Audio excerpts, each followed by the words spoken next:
atenção só para dois itens em especial. No próximo domingo, o culto ele começará às 11 horas, por causa do domingo de Páscoa, e por esse motivo não haverá EBD. Então, no próximo domingo não há EBD.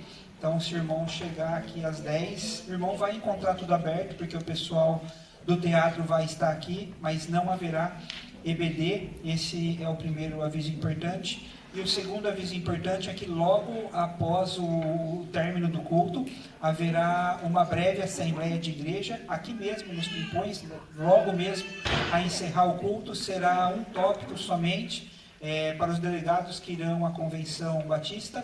Então serão 2 minutos, 5 minutos no máximo, vai ser coisa bem rápida mesmo, então nós contamos com os irmãos. Amém? Os demais avisos foram exibidos ali. E qualquer dúvida podem nos procurar.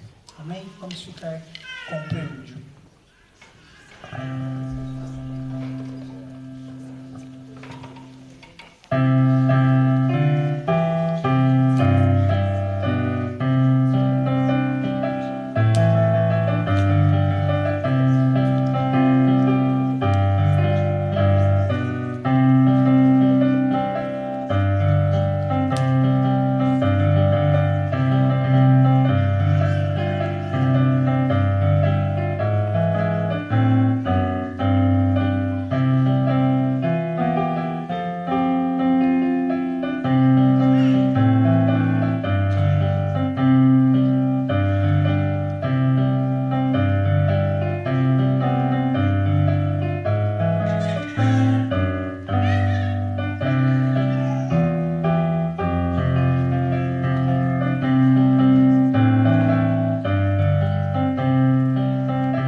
Pai querido que está nos céus, nós louvamos e engrandecemos o Teu nome nesta manhã, Senhor. Muito obrigado por esse dia que o Senhor fez, Pai.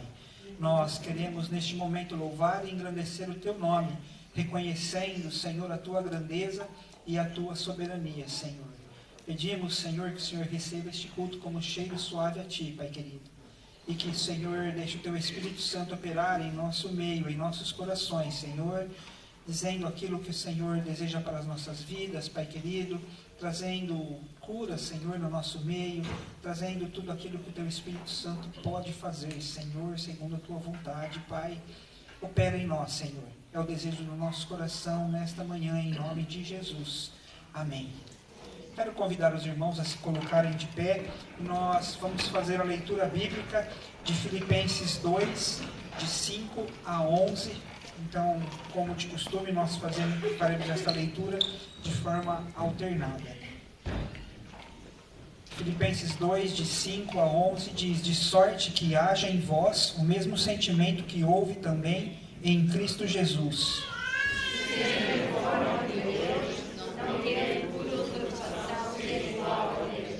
Mas aniquilou-se a si mesmo, tomando a forma de servo, fazendo-se semelhante aos homens. E achando a forma de homem, humilhou-se a si mesmo, sendo obediente até a morte de morte de Deus. Pelo que também Deus o exaltou soberanamente, e lhe deu um nome que é sobre todo nome.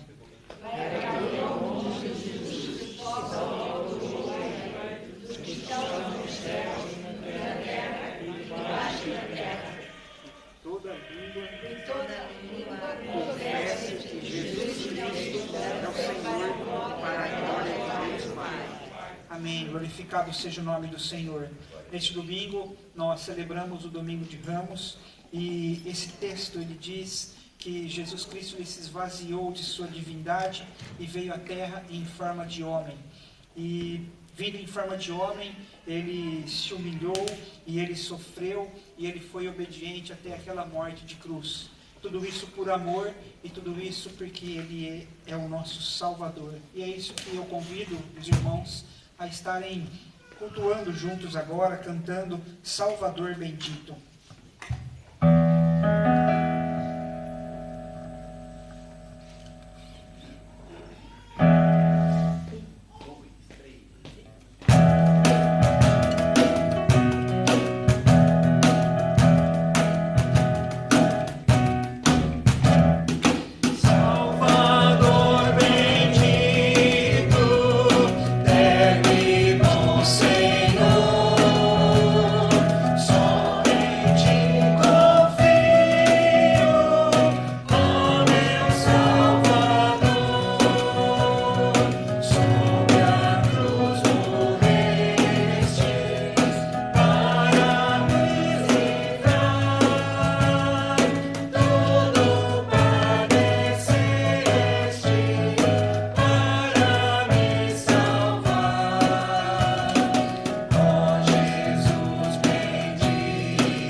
em agradecimento por esse amor tão grande que enviou Jesus, seu Filho, para nos salvar.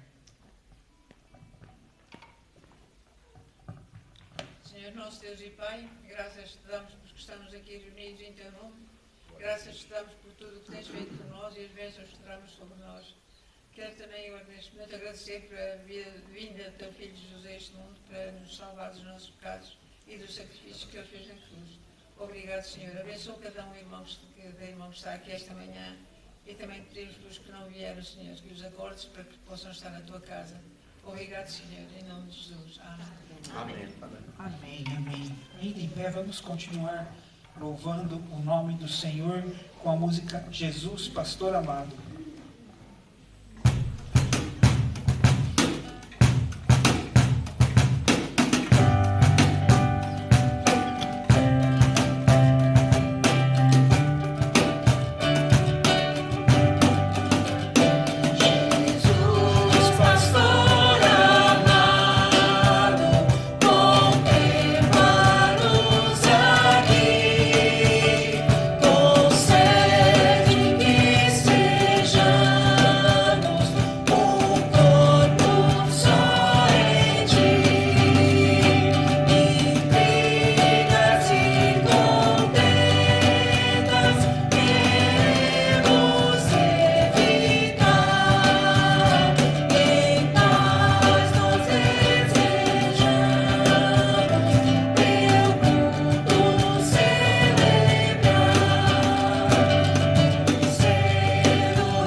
Gálatas 3:13 diz: foi Cristo quem nos redimiu da maldição da lei, quando a si próprio se tornou maldição em nosso lugar. Pois como está escrito: maldito todo aquele que for pendurado no madeiro.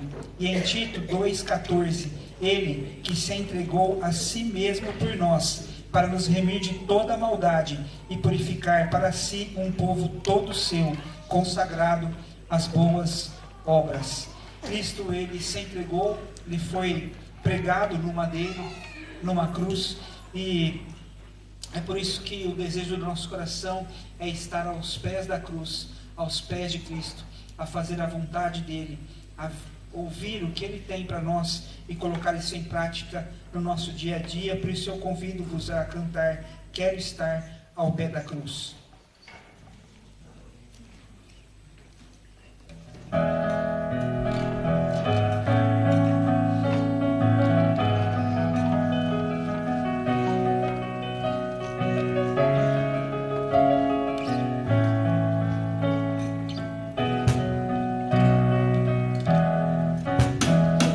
Quero estar ao pé da cruz,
se assentarem neste momento, nós teremos a dedicação dos nossos dízimos e ofertas.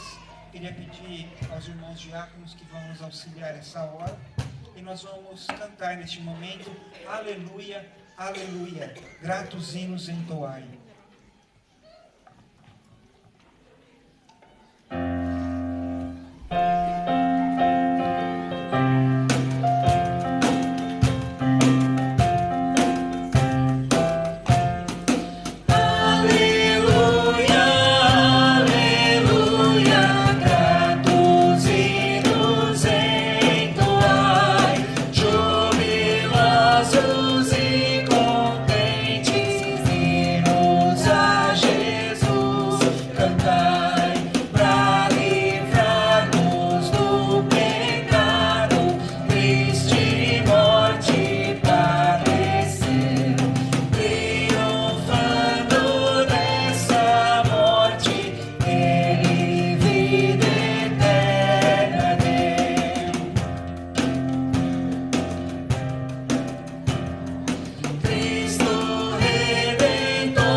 Querido Pai, nesta manhã nós te louvamos por tudo aquilo que tu nos dás e queremos agradecer-te por aquilo que te podemos retribuir, Senhor, de tudo aquilo que tu nos dás. Ajuda-nos a ser muito mais fiéis em relação àquilo que nós damos e ajuda-nos, Senhor, como tua igreja, a poder usar estas ofertas para a glória e engrandecimento do teu reino. Oramos e agradecemos no nome do Senhor Jesus. Amém. Amém. Quero passar agora a palavra para o irmão David. Ele vai trazer a mensagem, aquilo que Deus já colocou em seu coração.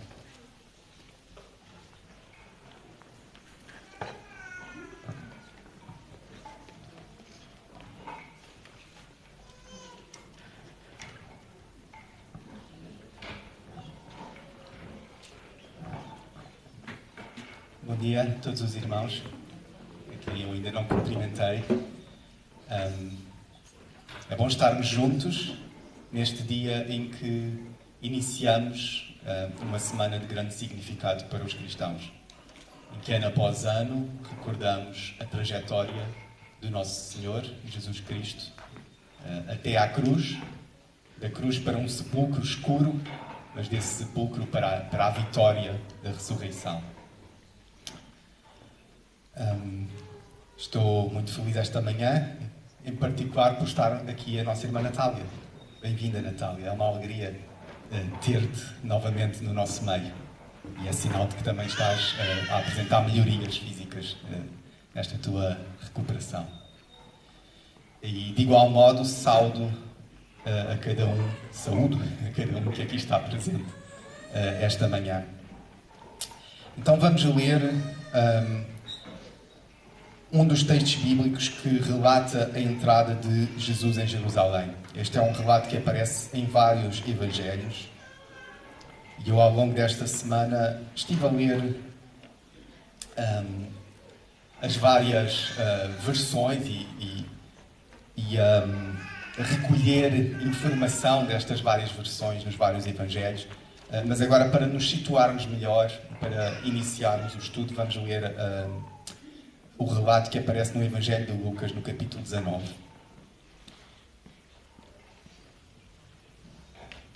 Então, os irmãos que queiram acompanhar a leitura, que estão a abrir na Bíblia física, ou no telemóvel, ou no tablet, Lucas 19, e eu vou ler do versículo 28 até ao 44. Depois de dizer isso, Jesus foi adiante, subindo para Jerusalém. Ao aproximar-se de Betfagé e de Betânia, no monte chamado das Oliveiras, enviou 2 dos seus discípulos, dizendo-lhes: vão ao povoado que está adiante, e, ao entrarem, encontrarão um jumentinho amarrado, no qual ninguém jamais montou. Desamarrem-no e tragam-no aqui. Se alguém lhes perguntar por que estão desamarrando, digam-lhe: o Senhor precisa dele.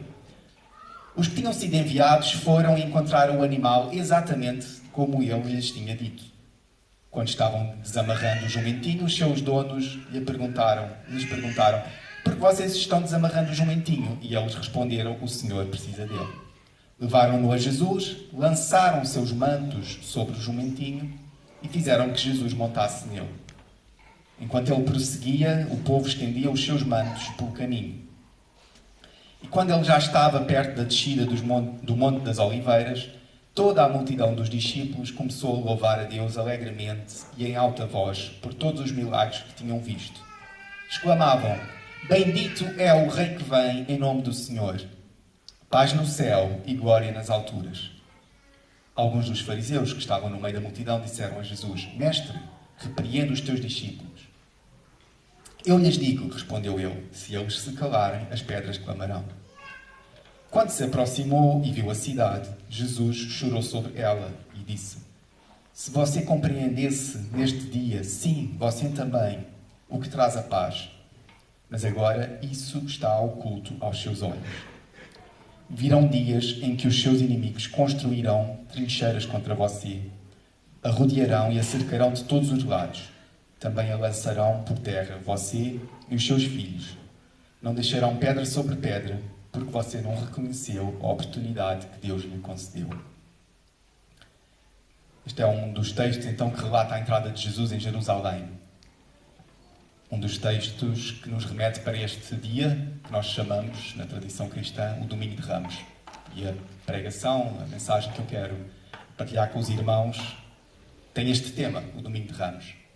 Mas, se eu quisesse dar-lhe um outro título, um outro nome, uma outra designação, o título que eu daria a esta mensagem, que vai deixar os irmãos intrigados e presos às vossas cadeiras até ao fim, o título que eu daria a esta mensagem é O Deus que desilude. E nós vamos lá chegar. Pai, obrigado porque estás connosco esta manhã. Obrigado porque o Teu Espírito Santo está entre nós, está em nós para nos exortar, para nos convencer, para nos atrair a Ti, à Tua vontade, ao Teu propósito, para contender connosco naquilo que Tu queres mudar em nós, para desfazer as ilusões que não estão enraizadas em Ti e nos alicerçar somente em Ti e na esperança do Teu reino. Em nome de Jesus eu oro e peço-te que Tu nos orientes e que Tu me orientes a mim também. Amém. Irmãos, eu creio que todos já passámos pela experiência, uma experiência muito humana, muito comum, de depositar grandes expectativas em alguma pessoa, em algum evento, em alguma novidade, pode ser uma novidade tecnológica, ou em algum momento, em alguma data, e depois passar pela experiência de ver essas expectativas defraudadas, não correspondidas, destruídas.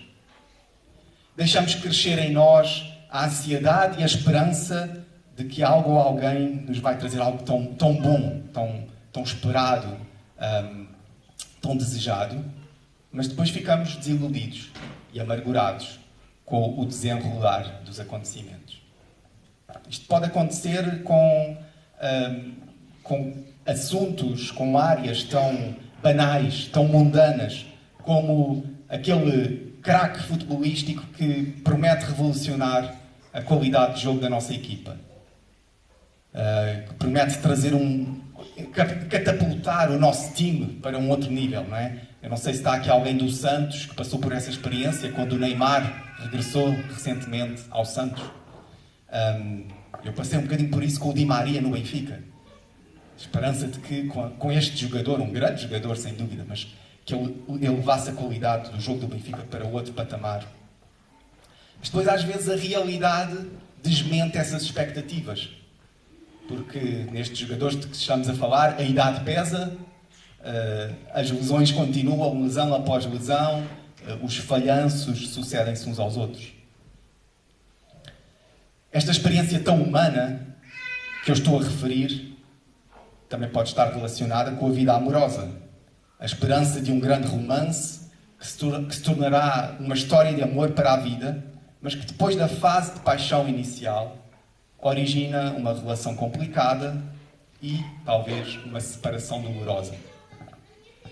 Sabemos que os filmes de Hollywood, a música pop, explora muito este tipo de tema, este filão tão fértil, como no caso da Taylor Swift, que faz carreira inteira a cantar temas sobre isto. A Débora conhece um bocadinho do repertório da Taylor Swift e falou-me de uma música que se chama L.O.M.L. E em que ela faz esta trajetória de Love of My Life, o amor da minha vida, para Loss of My Life, a grande perda da minha vida. E assim, aquilo que parecia ser algo para a vida toda, os irmãos lembram-se dessa canção da Carolina Deslandes, não é? Algo que parecia ser para a vida toda, torna-se um relacionamento fugaz, do qual sobra apenas a dor e o ressentimento. Mudando agora para um exemplo que nos aproxima mais do texto que lemos há pouco. Esta experiência de ilusão e desilusão pode também resultar de depositarmos esperança em algum projeto ou em alguma figura política. Acreditamos que será aquela proposta, aquele líder que vai endireitar as coisas, salvar o país da derrocada moral ou económica. Mas tantas vezes, com o passar do tempo, vamos a ver e a proposta era oca, era vazia, não dá em nada, e o líder não era assim tão diferente dos outros. As promessas continuam por cumprir e a corrupção continua a ser uma realidade. A entrada de Jesus em Jerusalém, montado num humilde jumento que 2 dos seus discípulos encontram numa aldeia ali perto, segundo as palavras que o Senhor e as instruções que o Senhor tinha dado. Uma entrada acompanhada e aclamada pela multidão de discípulos é também um momento de grande expectativa. Aquele rabi, aquele professor, aquele mestre, aquele profeta também com os seus sinais milagrosos, que andara a proclamar e a sinalizar o reino de Deus pela Galileia e também noutras paragens da Judeia, ele chega finalmente à Cidade Santa. Ao longo das narrativas dos Evangelhos, nós temos esta noção de que a sombra de Jerusalém vai se tornando mais nítida, cada vez mais próxima, cada vez mais forte, mais intensa. Vamos ouvindo nos Evangelhos este refrão: é necessário ir a Jerusalém, é necessário ir a Jerusalém. É ali que tudo culmina. É ali que se situa o centro da história e da vida política e religiosa de Israel. A esperança da restauração de Israel parece empurrar os acontecimentos para aquela cidade. E quando Jesus entra em Jerusalém, está tudo a fervilhar para que se dê ali o culminar do seu projeto messiânico. A multidão canta de forma triunfal. Estão a cantar um excerto, um pedaço do Salmo 118, que diz: bendito é o Rei que vem em nome do Senhor. É um cântico de aclamação real, um cântico messiânico. No relato paralelo do Evangelho de Mateus, inclui-se a expressão glória ao filho de Davi. Esta é também uma expressão de caráter messiânico, pois aquele que os judeus aguardam é da linhagem de Davi, provém dessa família real, dessa dinastia real e, segundo as suas expectativas, vem dar sucessão a essa dinastia. E tal como Davi, espera-se deste filho de Davi que seja um líder político, um chefe militar pronto a restaurar a grandeza, a glória das fronteiras de Israel. De facto, para percebermos melhor a expectativa que animava esta multidão que está a aclamar Jesus quando ele entra em Jerusalém, temos de nos situar no contexto do judaísmo daquele tempo. O Império Romano dominava toda aquela região, que outrora fora a nação de Israel. Nessa região, os judeus eram forçados a conviver com outras culturas, com outras sensibilidades, com outras religiões, com os gentios e com os próprios romanos. Estavam sujeitos aos impostos, às taxas romanas, à opressão dos soldados romanos, quando eles se lembravam de ser cruéis só porque sim. E estavam sujeitos às pressões culturais dos outros povos, dos gentios, para que abandonassem aquilo que era distinto no judaísmo, a observação da lei, as suas próprias tradições, e se tornassem iguais aos outros, para que se deixassem assimilar pela cultura greco-romana, extremamente pagã.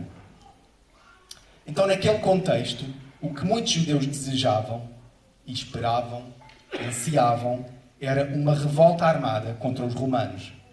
Naquele contexto, o Messias, este prometido, este líder prometido que havia de vir, que muitos judeus esperavam, era um Messias militar que viesse liderar essa revolta armada.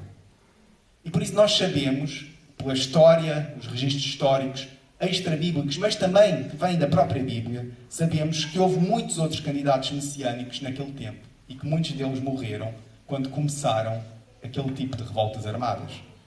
Isto está registado, por exemplo, em Atos 5, quando Gamaliel, que era um doutor da lei judeu daquele tempo, uma autoridade dentro do judaísmo daquele tempo, ele fala de um certo Teudas que tinha aparecido uns tempos antes de Jesus, que se dizia uma pessoa muito importante e que com isso conseguiu que uns 400 homens se juntassem a ele, mas por fim foi morto.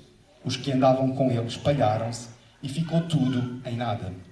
Gamaliel também fala de um outro que apareceu mais tarde, ele chama-lhe Judas o Galileu, que apareceu na altura do recenseamento. Também conseguiu arrastar consigo muita gente, mas foi morto, e os que andavam com ele desapareceram. Então, estão registados em Atos 5, pelo menos estes dois nomes, de candidatos messiânicos falhados. E à luz desses falhanços, Gamaliel diz uma coisa interessante.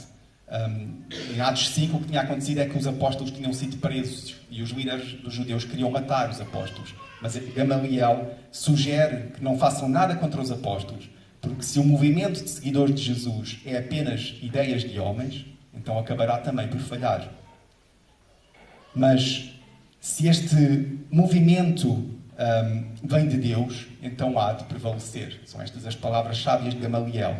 E foi isso que de facto aconteceu, porque o movimento continua, 2000 e tal anos depois, continuamos a seguir este mesmo Jesus. Estes candidatos a Messias, candidatos a Salvador de Israel, tal como o Teudas o tal Judas Galileu e muitos outros que surgiram naquele tempo histórico, naquele período, eles inspiravam-se, em parte, numa revolta armada cuja história está registada nos livros dos Macabeus. Estes livros dos Macabeus não fazem parte do cânon protestante e por isso nós não temos consideração por estes livros enquanto livros de revelação teológica. Mas, como era reconhecido até pelo próprio reformador Martinho Lutero, são livros que podem ser lidos como fontes históricas proveitosas, porque nos oferecem uma melhor compreensão histórica daquele tempo, do judaísmo daquele tempo. Então deixem-me partilhar um pedaço de história. Antes de ser subjugado pelo Império Romano, o território de Israel foi ocupado por uma sucessão de impérios. Nós sabemos isto pelo texto bíblico, não é? A invasão dos assírios no Reino do Norte A invasão de Babilónia no Reino do Sul, e depois a Babilónia sucede-se o Império Persa e por aí fora. Há uma série de impérios que vão ocupar aquele território. Entre 198 e 164 a.C., portanto, no século II a.C., aquele território esteve ocupado pelo Império Seleucida. Era um império que tinha capital em Antioquia da Síria. E em 167 a.C. reinava nesse império o imperador Antíoco IV Epifânio. Um imperador que quis unificar o seu império por meio de um decreto que ordenava que todas as pessoas do seu reino formassem um só povo e abandonassem os seus próprios costumes. Era um imperador totalitário. Tudo tinha de estar reunido debaixo da mesma ideologia e debaixo da mesma religião. Os livros dos Macabeus contam como alguns judeus cederam a essa pressão, adoraram ídolos pagãos, abandonaram a prática da circuncisão, porque este imperador Antíoco queria proibir a circuncisão, e deixaram de observar o sábado, de praticar o sábado. Porém, os mesmos livros também contam que nesse contexto de opressão e perseguição do judaísmo ortodoxo, surgiu um movimento de revolta contra Antíoco e contra a sua política opressora. Um sacerdote chamado Matatias, cheio de zelo pela lei, resistiu às ordens do imperador e iniciou uma guerrilha armada, dirigida contra as forças imperiais e também contra os judeus que tinham abandonado as práticas judaicas. Era um movimento de purificação, digamos assim. Ele reuniu um movimento de guerrilha e, antes de morrer, atribuiu a liderança desse movimento ao seu filho, Judas, que tinha a alcunha de Macabeu. Os historiadores não têm certeza de onde vem este nome, Macabeu. Acha-se que pode ser uma alusão à palavra martelo, nas línguas daquele tempo, e que seria uma referência à forma como ele guerreava e como se impunha na batalha, uma alusão à sua bravura em combate. A fama deste Judas Macabeu cresceu. Chegou ao conhecimento do imperador Antíoco, que organizou uma grande operação militar para combater os judeus. E os livros de Macabeus narram as vitórias deste Judas Macabeu e do seu exército, da sua guerrilha, quando veio esse exército do imperador Antíoco combatê-lo. Essas vitórias acabaram por permitir a reentrada dos judeus fiéis em Jerusalém, a reconstrução, a limpeza e a consagração do templo no ano 164 a.C. E este evento histórico da reentrada em Jerusalém e da purificação do templo, neste momento, em 164 d.C., deu origem à festividade judaica conhecida como Hanukkah, que ainda hoje é celebrada. É daqui que vem essa festa judaica. E deu início a um período de independência e de relativa paz para os judeus na Palestina. Então, durante um breve período, aqui no século II a.C. e até ali meados do século I a.C., Israel teve alguma independência. Essa independência ela era mediada com acordos com o Império Romano, que estava a ganhar força e influência naquela região. Então era uma independência de alguma forma já negociada, já subjugada cada vez mais ao Império Romano. Seja como for, este livro de Macabeus conta como Judas Macabeu e os seus homens reconquistaram Jerusalém, derrubaram os altares pagãos, purificaram o templo. Conta também, isto é curioso, para nós situarmos as histórias do Novo Testamento, nessa ocasião de purificação deu-se uma procissão em que, replicando aquilo que acontecia normalmente na festa das tendas e na festa das tendas, noutras traduções traduzida como festa dos tabernáculos, as pessoas, à passagem da procissão, seguravam ramos de hera e folhas de palmeira e cantavam hinos de louvor a Deus. O período de independência que se seguiu à revolta dos Macabeus ficou conhecido como a dinastia dos Asmoneus e durou até à morte do último destes reis face ao Império Romano, no ano 37 a.C. Nessa altura, o governo da Judeia foi dado ao Herodes, o Grande, que era quem governava a Judeia quando Jesus nasceu. E entramos, assim, no período do Novo Testamento. E entramos assim num novo período em que os judeus aguardam a vida do Messias. Aquela revolta de Macabeus teve sucesso apenas de forma temporária. Foi efêmero. Não durou muito. E novamente os judeus estão subjugados. Novamente estão oprimidos por um império estranho, estrangeiro. Um império cruel. E novamente surge esta expectativa de uma nova revolta armada, agora contra Roma.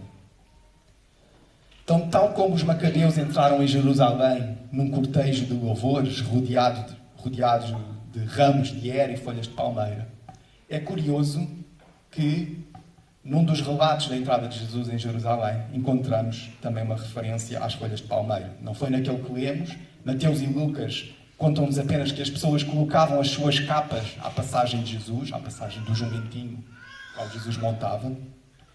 Mas no relato de João, João diz que Jesus é recebido em Jerusalém com essas folhas de palmeira. E daí festejarmos este dia como o Domingo de Ramos, os ramos da palmeira. Os judeus esperavam outro Judas Macabeu. Aclamaram Jesus como se ele também fosse esse tipo de Messias. Quando ele chega a Jerusalém, é de supor, muitos judeus estavam apenas à espera da palavra de ordem. Estavam à espera do grito de revolta para pegar nas armas e começar a guerra contra Roma. Acoberto das suas capas, gosto de imaginar que as mãos já estavam prontas, calejadas, desejosas de apertar os punhais que se escondiam ali e iniciar a revolução violenta. Só que este Messias, o verdadeiro Messias, Jesus Cristo, o Filho de Davi, o escolhido de Deus, ele não veio iniciar uma revolta armada. Ele não é um revolucionário militar como Teudas, como Judas Galileu ou o Judas Macabeu. Ele é outro tipo de Messias. E se calhar até podemos dizer que ele veio iniciar uma revolução. Eu gosto desta palavra. Só que ela é uma revolução muito mais profunda do que a guerra armada. Perante a expectativa de guerra que Jesus encontra quando se aproxima de Jerusalém, quando entra em Jerusalém, conhecendo aqueles corações, conhecendo aquele povo, do que é que Jesus fala à cidade? Ele fala de paz. Jesus fala de paz chorando e lamentando. Se tu compreendesses, Jerusalém, ao menos neste dia, o que poderia trazer-te a paz, mas agora não consegues entender. O projeto messiânico de Jesus não passa por demarcar as linhas divisórias entre Roma e Israel. Não passa por alistar soldados para essa guerra terrena. Não passa por pegar em armas físicas para guerrear contra os inimigos. O projeto messiânico de Jesus passa por demarcar uma outra linha divisória. A linha entre o bem e o mal, que, como dizia nas célebres palavras de um escritor russo, Alexander Solzhenitsyn, esta linha entre o bem e o mal, ela não passa nas fronteiras de Estados, não passa por etnias, não divide projetos políticos. Ela passa em cada coração humano. No fim de contas, apesar daquela aclamação momentânea que foi dada a Jesus, naquele domingo de Ramos, os judeus não entenderam o propósito do seu projeto messiânico, nem reconheceram o seu Messias. No início do Evangelho de João há esta síntese tão trágica. Ele veio para os que eram seus, e os seus não o receberam, não o reconheceram. Os judeus insistiram nos seus planos de revolta contra Roma. Desprezaram o caminho alternativo que Jesus apresentou e modelou, exemplificou com a sua própria vida. Dar a outra face, caminhar a milha extra, amar os inimigos. Eles não compreenderam naquele dia o que poderia trazer-lhes a paz. E, segundo as palavras proféticas de Jesus, nesta mesma passagem, Jerusalém acaba depois sitiada e desolada pelo Império Romano no ano 70 depois de Cristo. Tal como o verdadeiro Messias prevê, os inimigos de Jerusalém vão cercar a cidade e vão destruí-la, esmagá-la. Não fica pedra sobre pedra, porque Jerusalém rejeitou a oportunidade que Deus lhe ofereceu. Quanto a Jesus, o verdadeiro Messias, no domingo de Ramos temos esta multidão a aclamá-lo como rei. Mas os irmãos conhecem a história, todos conhecemos a história. Na sexta-feira seguinte temos uma multidão a gritar: crucifica-o, crucifica-o. Não sabemos dizer exatamente se são a mesma multidão ou qual é a sobreposição que há entre as duas multidões. Ou se são multidões completamente distintas. Naquela altura festejava-se a Páscoa em Jerusalém. Portanto, há um grande vai e vem de pessoas na cidade. João dá a entender que a multidão que acompanha Jesus na entrada triunfal em Jerusalém vinha celebrar a Páscoa e tinha ouvido notícias da ressurreição de Lázaro em Betânia, uns tempos antes.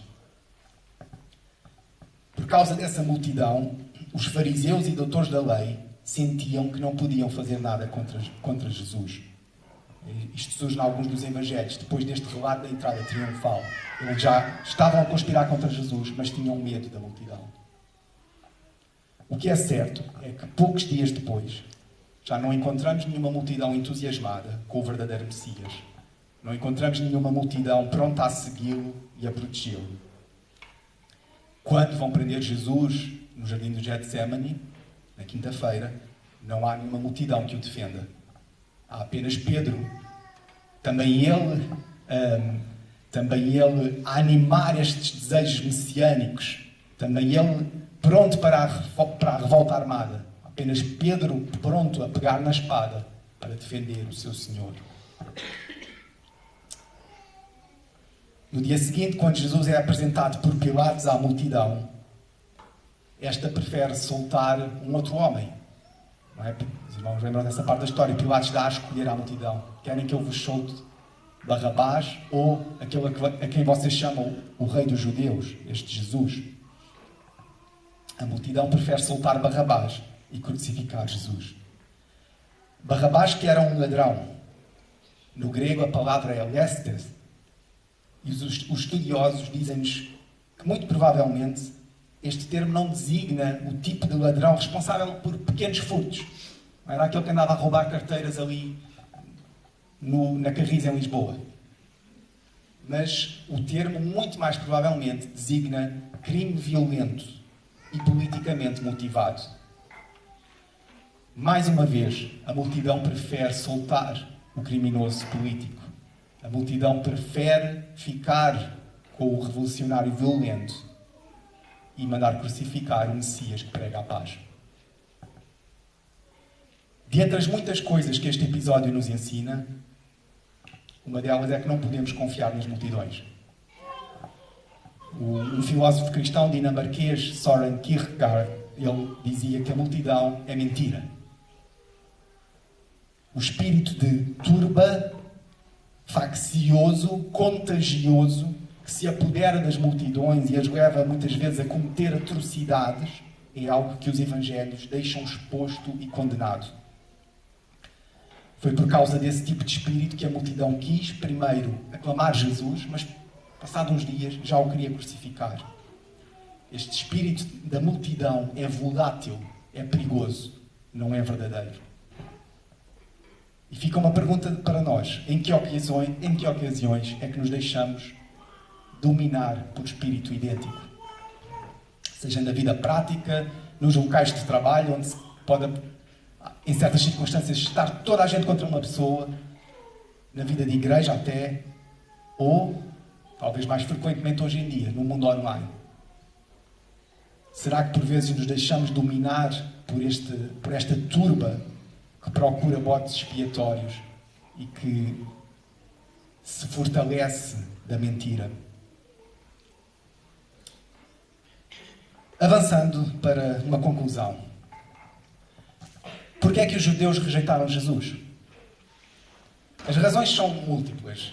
Havia entre os líderes dos judeus um misto de raiva e de inveja pela forma como parte do povo gostava de Jesus. Havia acusações de heresia pela forma como ele se afirmava igual a Deus, um com Deus. Havia um grande mal-estar pela forma como Jesus não respeitava os costumes daquele tempo e a estrita separação entre judeus e gentios, entre puros e impuros. Mas ao olharmos de forma global para o quadro que os evangelhos pintam do ministério de Jesus, daquele contexto histórico, concluímos que a rejeição de Jesus também é motivada por isto. Jesus parecia ser um Messias fraco, ineficaz. Perante as pretensões dos judeus, ele representava um beco sem saída. O projeto messiânico que ele queria implementar, o reino de Deus que ele queria proclamar, não parecia nada vantajoso para fazer avançar essas pretensões dos judeus.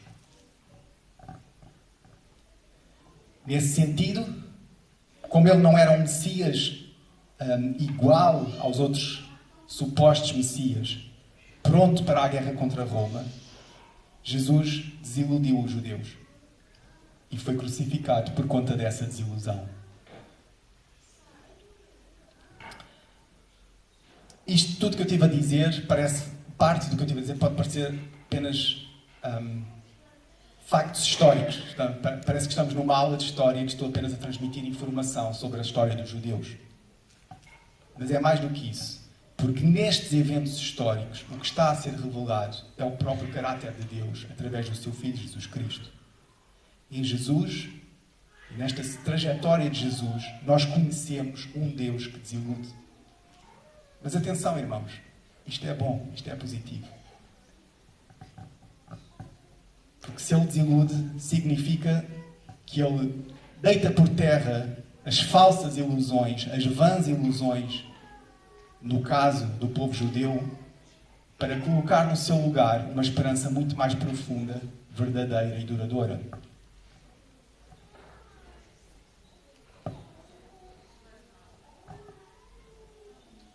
Se ele desilude a população depois daquele domingo de Ramos e isto resulta na sua crucificação, é porque Deus tem no seu propósito um plano muito maior e uma esperança muito maior.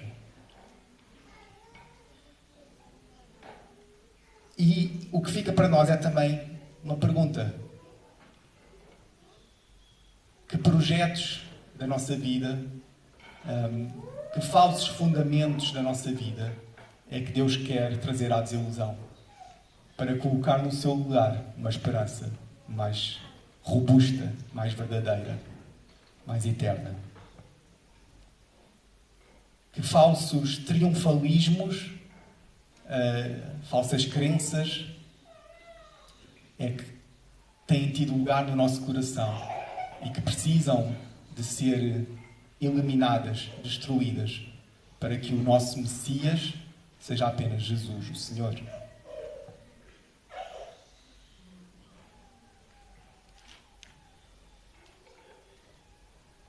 Podem ser ideias como a ideia de que nós somos capazes sozinhos, pode ser a ideia de que nos salvamos a nós mesmos, pode ser a ideia de que nós somos melhores do que os outros. Estas crenças, estes princípios que muitas vezes governam as nossas vidas, podem afastar-nos da verdadeira esperança que encontramos em Jesus, o Messias. Jesus desilude aqueles judeus. Deus, por vezes, pode querer desiludir os nossos projetos. Deus, por vezes, pode querer deitar por terra o nosso triunfalismo e fazer passar a nossa vida pelo caminho da cruz. Jesus disse estas palavras célebres aos seus discípulos: aquele que quiser vir após mim, tome a sua cruz e siga-me.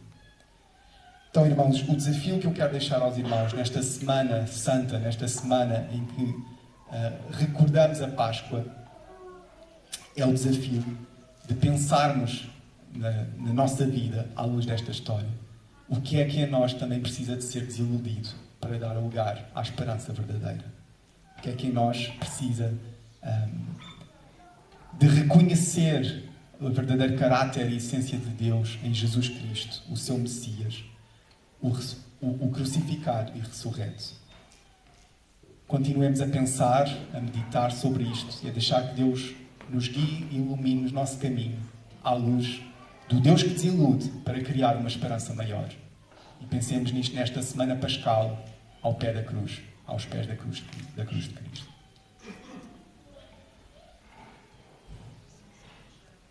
Nosso Deus, nosso Pai, damos-te muitas graças pelo nosso Messias,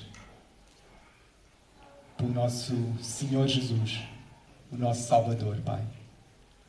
Eu oro nesta manhã pedindo que na minha vida e na vida de cada um aqui presente possamos alinhar-nos pelo teu projeto messiânico, pelo reino de Deus, os valores do reino de Deus, a natureza do reino de Deus, e retirar das nossas vidas todas as ilusões humanas que competem com o teu propósito, com o teu plano, que competem com esse rei, com esse reino e contigo enquanto rei. Esta é a minha oração nesta semana de Páscoa, Pai. Que te coroemos somente a ti. Em nome de Jesus eu oro. Amém. Vamos escutar o pós-jogo.